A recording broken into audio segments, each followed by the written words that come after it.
Hey guys, welcome back to my YouTube channel. कैसे हो आप सब? आई होप आप बिल्कुल अच्छे होंगे। मैं भी बिल्कुल अच्छी हूँ और मेरी छोटी गुड़िया भी बिल्कुल अच्छी है। आज मैं आपके लिए पोस्टपार्टम डिप्रेशन के बारे में बताने आई हूँ। बहुत सारे लोगों को ये इन सब चीज़ों के बारे में नहीं पता है। पोस्टपार्टम डिप्रेशन होता क्या है?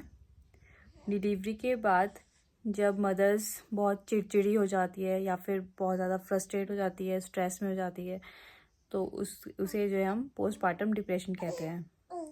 और ऐसा मैंने फील किया कि ये सब चीज़ें होती भी होगी। डिलीवरी के बाद मैंने ये फील किया कि पोस्टपार्टम डिप्रेशन बहुत सारी मदर्स को होता होगा। जैसे मेरा सी सेक्शन हुआ, तो सी सेक्शन के बाद मैंने ये फील किया।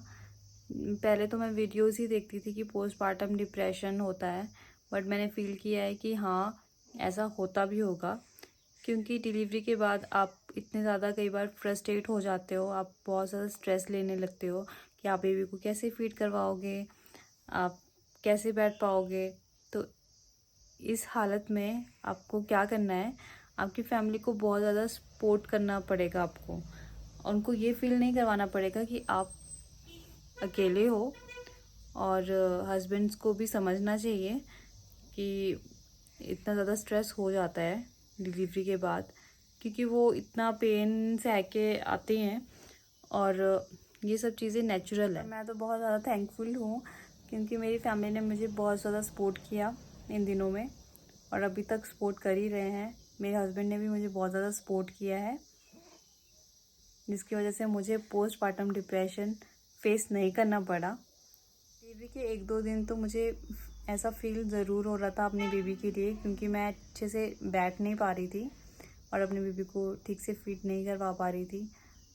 जो भी न्यू मदर्स बनने वाली है, उनकी फैमिली के लिए मेरा यही मैसेज है कि उन्हें आप सपोर्ट कीजिए इन दिनों में उनको अपनी फैमिली और अपने हस्बैंड की बहुत ज़्यादा ज़रूरत होती है।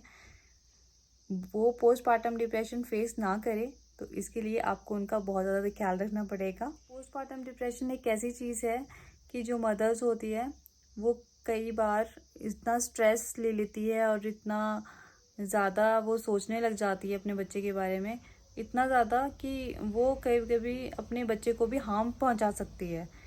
तो इससे निकलने के लिए फैमिली का सपोर्ट बहुत ज़्यादा ज़रूरी है। और मैं सभी का भी थैंक यू करना चाहूँगी अपनी वीडियो के थ्रू, जिन्होंने मेरा 9 महीने इतना ख्याल रखा।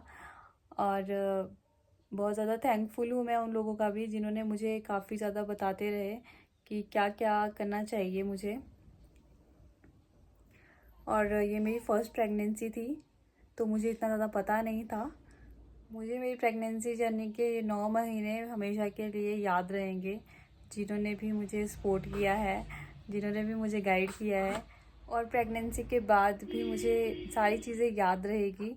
काफ़ी सारे लोगों ने मुझे सिंपैथी दे रहे हैं कि हाँ, तुम्हारी बेटी हो गई है, कोई बात नहीं, ये भी लड़का के ही समान है बिल्कुल।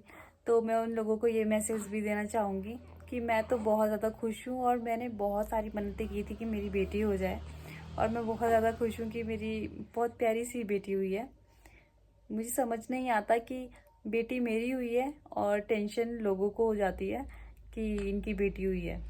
हमेशा से ये चाहती थी कि मेरी प्यारी सी बेटी हो, और जब भी हम कहीं जाए तो हम सेम सेम ड्रेसेस पहने। आजकल तो मैं बहुत ज़्यादा खुश हूँ, हर दिन मेरे लिए नया सा है। और मैं अपनी बेटी को देखती हूँ ना, तो मैं बहुत ज़्यादा खुश हो जाती हूँ। जैसे कि मेरी बेटी छोटी है तो मुझे रात में भी उठना पड़ता है, बट मुझे बिल्कुल भी ऐसा नहीं लगता कि यार मेरे को रात में उठ रही हूँ, मेरी नींद पूरी नहीं हो रही है।